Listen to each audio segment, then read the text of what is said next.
So I want to make this video real quick. I was going to the VA in Brockton, Massachusetts, because I've been sleeping in my van. I was going through a program, it's called the REACH program, and they do a lot with narcotics, people who have problems with alcohol. I have neither, but I have what I believe to be some form of post-traumatic stress, and I also sleep in the van. The first 8 weeks are about groups, you learn about like meditation and mindfulness and things of that nature. That's phase 1. And then phase 2, you start what they call CWT, which is compensated work therapy. I had no money going into this program, no money at all. I was broke. And I went because my peer support suggested it would be a good idea for me. So I'm going through this program. I'm working down in spinal cord. I help veterans who have spinal cord injuries, and I'm helping out down there, and we're doing all sorts of things like decorating for Christmas and getting ready for Christmas parties. They have a Christmas party tomorrow. I'm standing there, I'm filling out, I'm doing these menus with the guys. I look up and my social worker is there.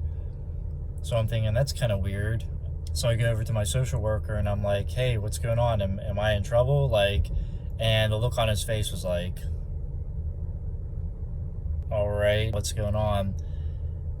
Long story short, they brought me down there. I didn't even keep pace with walking with this guy. I just walked down to the main office myself, and they kicked me out. They just kicked me out. All the social workers had a unanimous decision, and they were just like, he said, we just don't want you here anymore.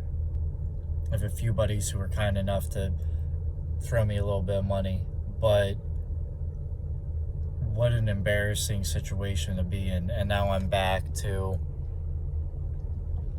this. I was talking to my brother about it. I never watched The Walking Dead extensively. Basically what Logan did is what they did to me. It was pretty nasty. There was no remorse or anything. I, tried to plead to stay there, because I have nowhere to go. I have absolutely nowhere to go. And they were just absolutely remorseless about it. They were like, sorry, no, bye. Just a really weird case of no communication, not miscommunication, but no communication. Yesterday, I literally sat down with these guys and everything was sunshine and rainbows. It was like, oh yeah, get through the program, and you should really think about, staying in a place for a long time, or for an extended period of time instead of traveling around all over the place, constantly, and all these things, talking about all these things. And it was like, okay. And then today it was just there was no 24-hour notice. There was no warning. It was just, you're out of here. When the guys was kind of following me around, some dude I've never even seen before was following me around.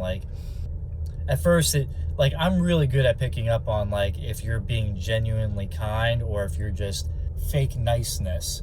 And this guy's like, do you need help with your bags or anything? I was like, no, I'm good. And after about the third time he asked me that, because these people will never come out and tell me something to my face bro, we need you out by 4. It was just well, there's kind of sort of a, there might be a time constraint. That little sentence right there sums up the whole problem with all this communication that I was having. It was really interesting to see the people who you thought were on your side, to see who genuinely kind to you, and then to see who came out of the woodwork.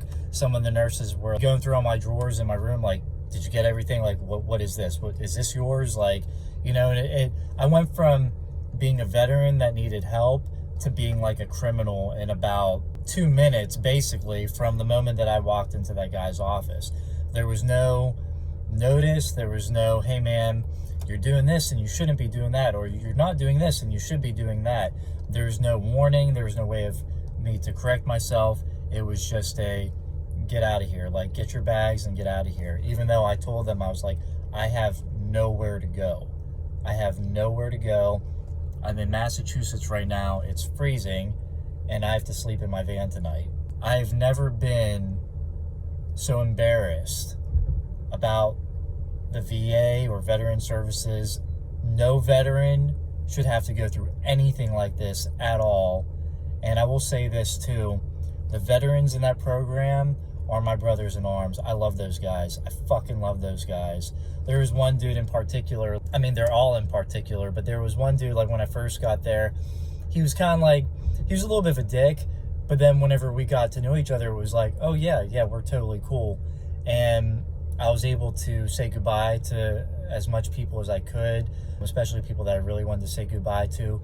But those guys are my brothers in arms, not those social workers. No veteran should be treated the way that whole situation went down was absolutely ridiculous and shameful. So I just wanted to make this quick video and just explain that this happened. This was a terrible situation, and now I'm scrambling. It's going to be getting cold tonight, as it's been getting cold, you know, every night, and I have to figure out what I'm going to do next. So to all my veterans out there, I love you guys. I'm here for you. I'm here for you guys, and we're going to figure this out. Take care and God bless. I'm going to set up a GoFundMe, and you're welcome to contribute to it if you like. There's no pressure. It's just amazing. They did this right before the holidays. I mean, Christmas is just a few days away. You know, my social worker, I told them that I need to be around my veterans. And he looked at me and he was like, what do you mean? And I was like, these guys are my oxygen. Like, I need my veterans.